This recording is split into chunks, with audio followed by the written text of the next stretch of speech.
time. Some viewers may find the following video disturbing. Viewer discretion is advised. And we're back on Flash. No substance. All right, so we are in October. Right. We are in October now, and in the month of October, we always, boom, tip the hat to our horror community, to the horror films that we grew up to, the horror films that we love, and we have celebrated a lot of the icons. Last year we did Michael Myers Kills. Year before that we did Jason Kills. Yes. And this year, we're gonna start off our Halloween horror month, dedicated to our very own Aspen, to Nightmare on Elm Street death scenes, the top 5 Freddy kills. Well, it's surprising that she's not here for this. She is not here for this. She's not here. Well, this is Freddy her topic. death scenes. There you go. Freddy death scenes in Freddy movies. How's that? Death scenes where Freddy died? Freddy, just not Freddy's death, but who cares? Sounds like. Let's go.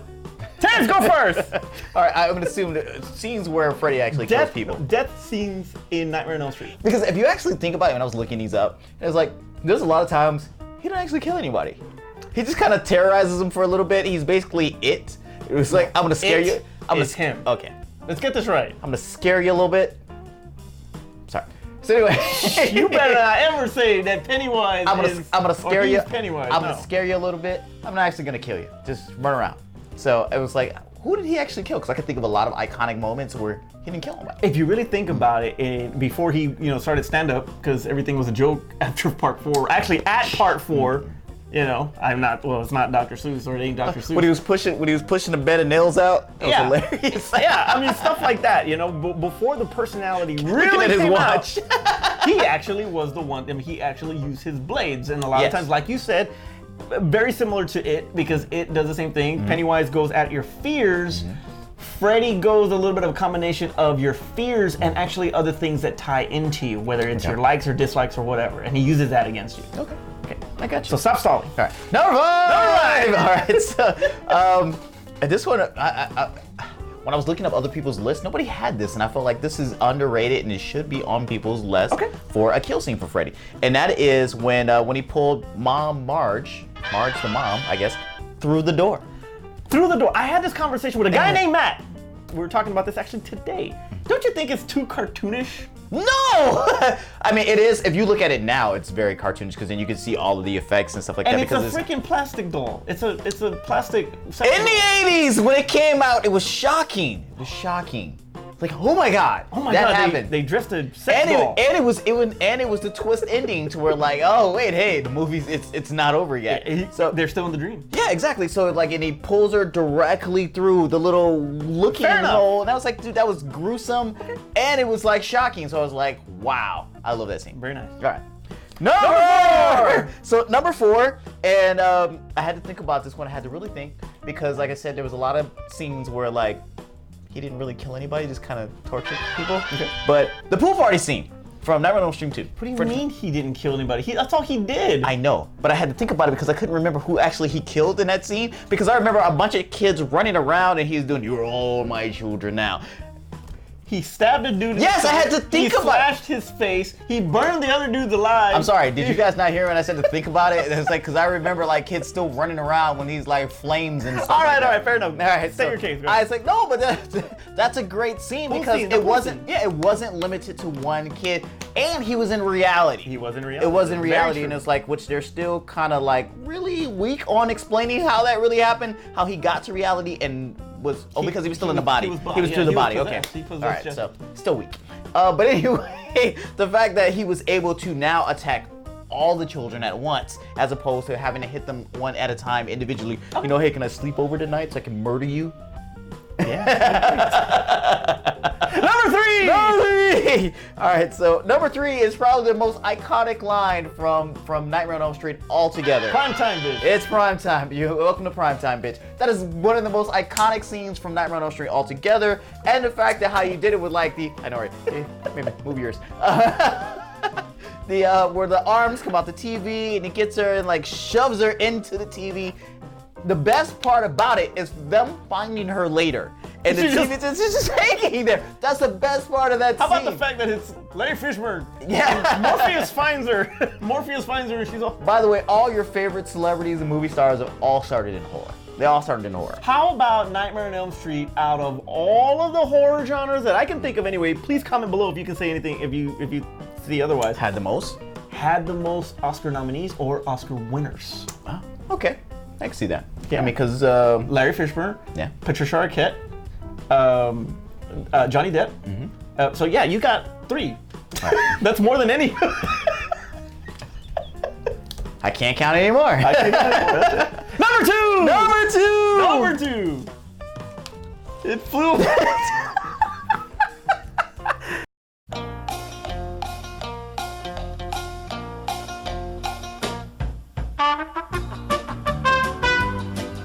Okay, we're back.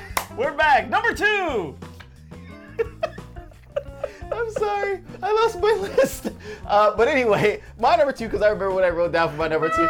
My number 2 is the Tina killing, where he's like dragging her up and down the walls, and she's like, when they really You do want to like talk iconic? Yeah, that was iconic. exactly. It was like, so I mean, the boyfriend's sitting there in the room, not knowing what's going on, and she's being dragged up and down the walls and stuff, and on the ceiling, and then her being sliced up. That's not my list. But that's such an one of the, like I said, one of the most iconic scenes for Nightmare on Elm Street. I agree with 100%. I mean, there's another one that's more iconic, I feel. Well, no, it's probably more iconic, but one that I enjoy better than that one. But this one is a great scene, and which starts off the thing, because he was terrorizing Tina at the beginning of the film. Correct. And then when you finally see her die, then that's when everybody realizes, hey, there's something going on that we don't really understand. Very true.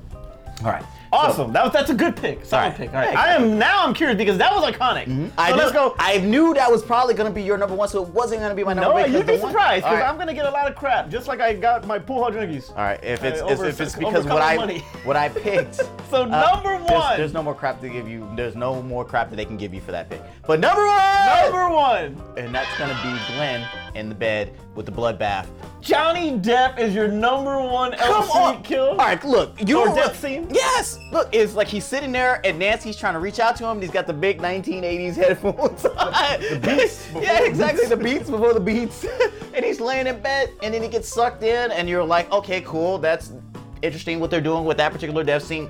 And then the fountain of blood that comes up and rushes to the ceiling and stays on the ceiling, and the parents or the mom comes and walks in. And she's like, yeah, exactly. That's an amazing scene. I'm gonna give you It's an amazing scene, special effects wise, gruesome. I mean, look, you don't even know what happens in the bed. It's left to your imagination.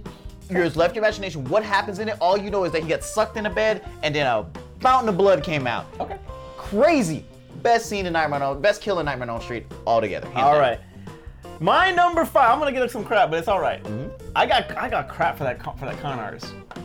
It's I okay. mean, because it was horrible. Yes, it was horrible. But I'm gonna make it up today. Now I'm gonna make it up. Number 5 is actually the Jesse kill in the remake. Now the remake gets a lot of crap, and more than likely we'll never defend it on You Don't Hate.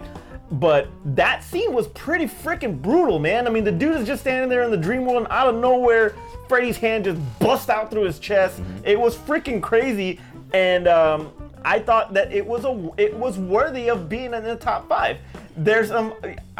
I'm gonna get a lot of crap because it's not as iconic because the remake is so hated, but I gotta give credit where credit is due, and that kill was pretty freaking awesome. I got some real reasons why I can like it, because they kind of flirted back and forth. Was he really a child molester? And then, yeah, he was. But yeah. I like that angle a little bit because it made it seem like the parents kind of killed him for like they were wrong, and then it turned out like, yeah, they were right. Yeah. But anyway, go ahead. All right, number 4 is also Primetime Bitch. 4. Primetime Bitch. 4.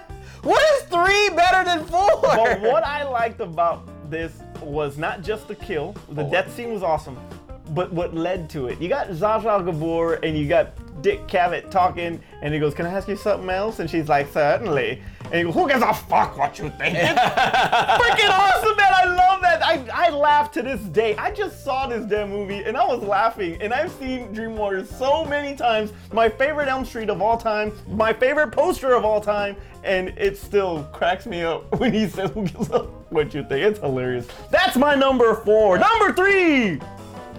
Number 3! Hey, you're fired. I'm off today. I'm sorry. Number 3! Number 3 is... That is awesome, man! I don't like that one. That was one. I'm a little I'm squeamish, and I watch a bunch of horror films. I was like the whole holes on. Oh, God, I hated that. Yeah, you got the holes. They're all. It's crazy, dude. That was awesome. But you have she's in the dream world and she's all slicked out. Jennifer Rubin is. By the way, this is better name. than Prime Time. Yes, it is to me.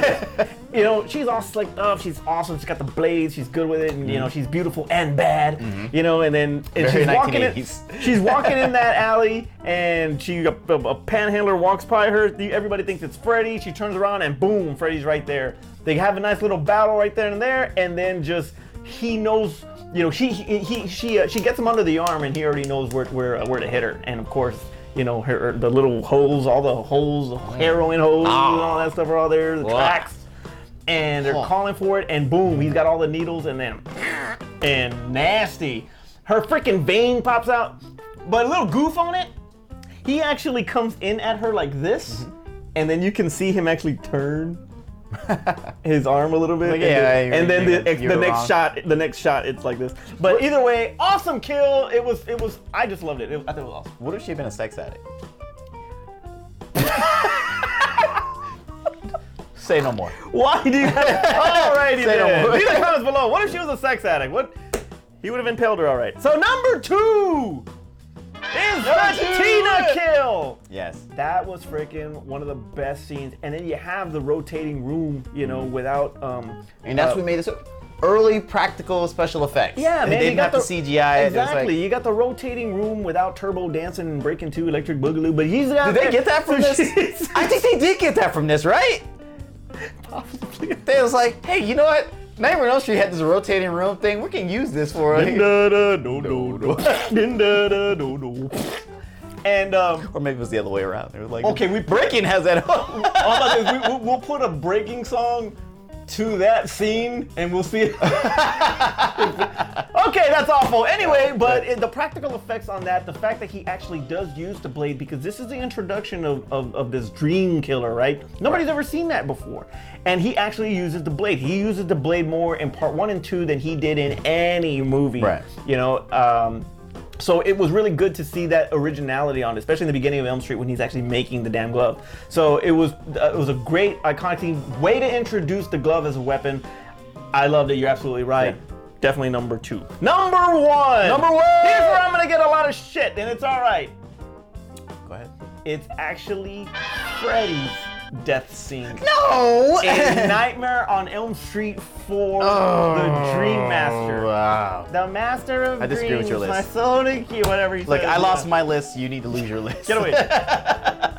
That scene to me, in honesty, now I saw the making of Elm Street Dream Master, and the reason why I like this death scene so much, which me and the guy named Matt were watching it earlier. Screaming Mad George was the guy that actually did the makeup for this movie, and what he did was he created this really big ass Freddy molding, right? Okay. Where it was like this really huge Freddy molding of his chest after he tears, because he's got the souls of children. Mm-hmm. And what they did was they got a lot of models and they lubed them up and all that. And their mission but their job in the movie was to stretch out of this thing and stretch out of the latex that was on that, right? Mm-hmm. So when they were doing that, it really gave the impression that the souls were trying to break free from Freddy after he saw his reflection. So when you see that and you see the finished product and everything that they do, to make Freddy really get torn up from the inside, it's just amazing. So I have to put that as my number 1 death scene in Nightmare on Elm Street. Not better than Tina. That is just my opinion. Leave your comments below and give me all the crap you want. Send the hate mail. Everybody that gave me crap about freaking Pool Hall Junkies as my number 1 con artist movie of all time, give me all the crap you want. I'll take it. I love that scene. It's awesome. Doesn't make any sense. Honorable mentions. Honorable mention. Off the top of your head. Actually, I actually do remember my honorable mentions. One of my honorable mentions was the Coach Snyder kill in the shower. That's a good kill. That's disturbed brutal. me. Yeah. It actually really disturbed me. Especially in the bondage. Yeah, it's like it ties him up but God, man, it's like. Is that the Blue Oyster Bar from Police Academy? So that one and the other one was, I'm forgetting it because I said I remembered it. Goodness, I don't remember it now. I don't remember now. I had a good one, and I was thinking I didn't put it on my list. So, Coach Snyder. Coach Snyder, all right. My honorable mention also starts with Coach Snyder. Like you said, that's a pretty dang gruesome kill. I mean, you don't even see it coming. Or he's looking back, but he's butt naked and and right across the back. So it's pretty crazy. Still disturbed me. The Wizard Master. It's stupid, but still, I don't believe in fairy tales and Why all the best kills in part 3? They are. Yes, all the best kills in Nightmare on Elm Street series, they're all in part 3. Well, which leads me to Phillips. No, I picked 2 from part 2. Which leads me to Phillips' kill, and that's the puppet kill. And the that was my other one, the puppet kill. The puppet kill, and the puppet makeup, or the puppet makeup that they did on the actor's wrists and on his feet were brutal, man. And even though it is kind of cartoony, and you can really see the effects being dated when he cuts him and falls down, but regardless, the whole concept of what he's doing to him is ridiculous, man. It's freaking Thank you for reminding me. That was obviously Glenn being sucked in the bed. That was absolutely. Should have been in your top 5. No, I can't do it.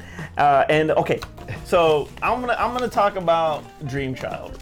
Nightmare on Elm Street Dream Child is probably one of the worst movies. I hated Dream Child. I did not like his makeup. I hated the comic book kill. I thought that was really dumb. There's just a lot of things of that movie that I just did not like. But graphics, man. Part 6. Right? I know, but I'm just thinking about it right now. But the motorcycle kill was pretty sweet.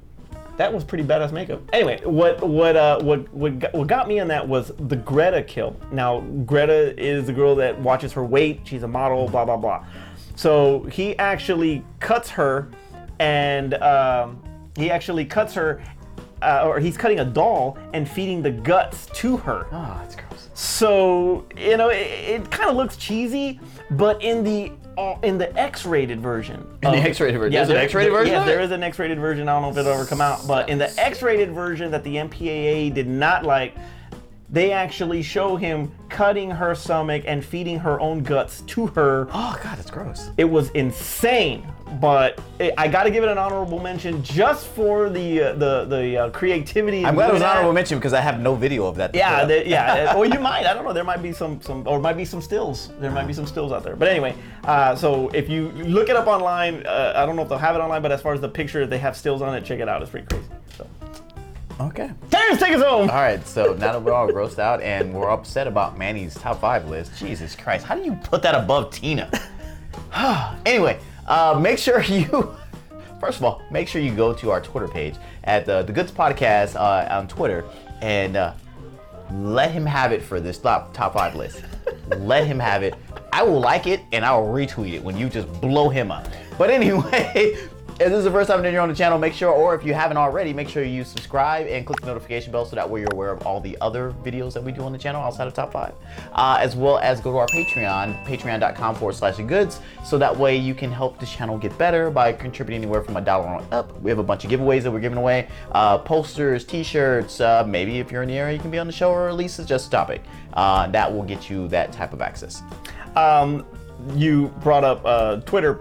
Let us know on Twitter if there's anything horror related, that you want us to talk about. Our next You Don't Hate This Movie, we are going to attempt to defend Friday the 13th, the 2009 remake, starring Derek Mears. We're gonna try to do that one. So that one gets a lot of crap. We want to defend that movie. Let us know of any other ideas or any other top 5s that you'd like for us to do in the month of October, since we are in Halloween horror month. Yeah, I mean, there's a lot of actually kind of good, bad horror movies that we could possibly do. Absolutely. Even if you want to do top 5 worst horror movies. Did we do that already? We have not done that. Oh, how did we not do that? Because we're dumb. Anyway. I guess that's next week. It's next week. For Aspen and Art, wherever the hell they're at, I'm Manny. I'm Terrence. And we'll see you next time. Yeah, anything that can happen will happen. Are you serious? I'm gonna cut this out and blew I don't believe this. I cannot believe this. This is hilarious. I cannot believe you just really lost your list. We're 2 away.